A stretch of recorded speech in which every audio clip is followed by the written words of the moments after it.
상복부가 조금 불편하다 이런 느낌이 있으시면 한번 검진을 받아보실 필요가 있으실 거고요.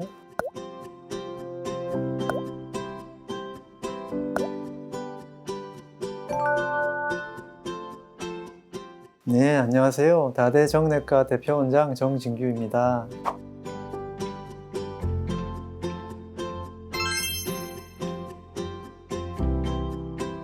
지방간은 말 그대로 간에 지방이 끼는 거죠. 대체로 간 무게의 5% 이상이 지방이 있을 때 우리가 지방간이라고 이야기를 합니다.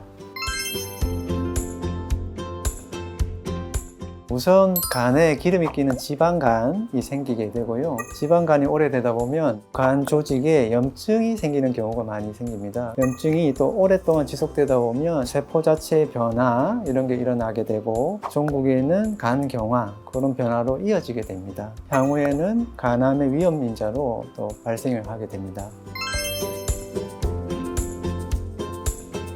첫째로 알코올성 지방간이 있는데요. 알코올성 지방간의 원인은 뭐니 해도 술이겠죠. 오랫동안 다량을 섭취하게 되면 알코올성 지방간이 생기고, 알코올성 외에도 비알코올성 지방간, 술로 인한 것이 아닌 비만하다든지 콜레스테롤이 높다든지 당뇨병으로 인해 생기는 또는 약물로 인해 생기는 비알코올성 지방간이 원인이 있을 수 있습니다.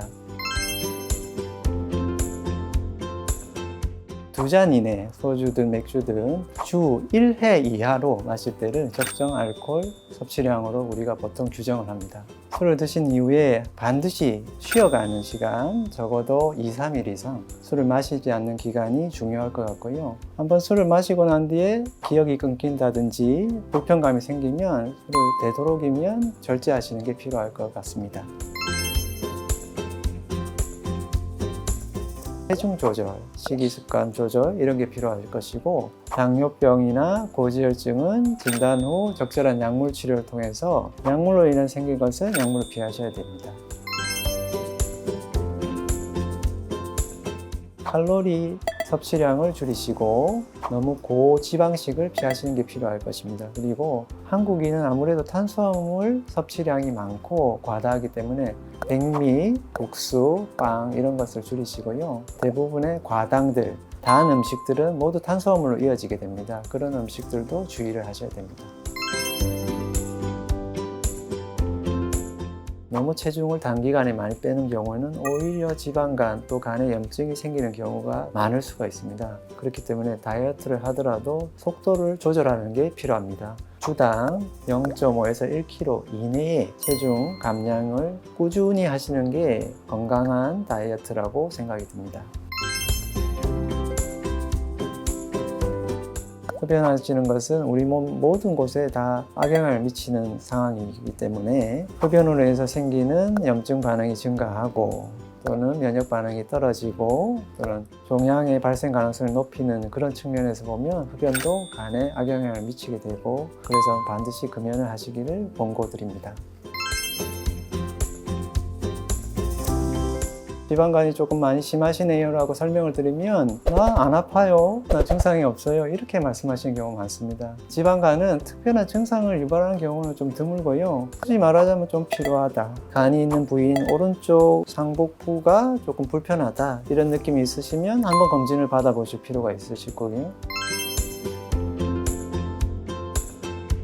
병원에 오시면 초음파 검사를 해보면 쉽게 지방간이 있을 것이라고 우리가 판단을 하게 되고, 또한 이제 혈액 검사를 해보면 간 기능 검사에서 이상 소견이 발견될 때 초음파 소견, 임상 증상, 혈액 검사 소견을 종합을 해서 지방간으로 진단을 내릴 수 있다고 보시면 되겠습니다.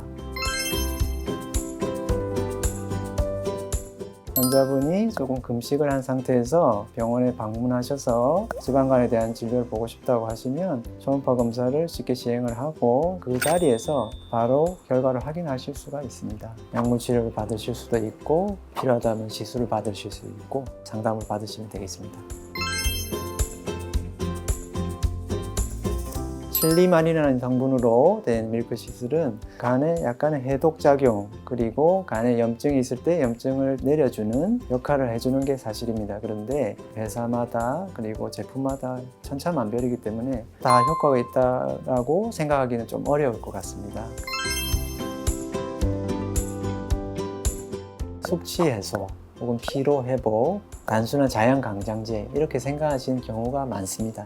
네, 당연히 거기도 조금 도움이 되긴 한데요. 실제적으로 치료에 쓰이는 약이라고 보시면 됩니다.